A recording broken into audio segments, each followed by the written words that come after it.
there a really painful memory other than your father passing? Me and each of my siblings had different experiences with my father. I was his oldest son, and so there was a standard that was set on me that was higher than my other siblings, as often comes with being the oldest sibling in a family. And so I have memories of bearing the burden of responsibility, probably at a younger age than I should have.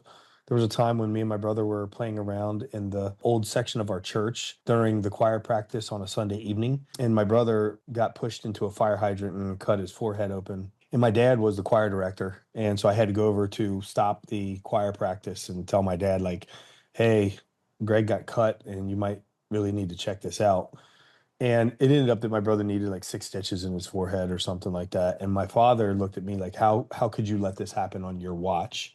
I'm like a 10-year-old kid, a 9-year-old kid, whatever, but and we were just clowning around, he got pushed, like, I had no way of stopping this thing, but that was kind of the standard that my dad set. I may have gotten in trouble for things that perhaps I shouldn't have been responsible for, but it also led me to a life of responsibility.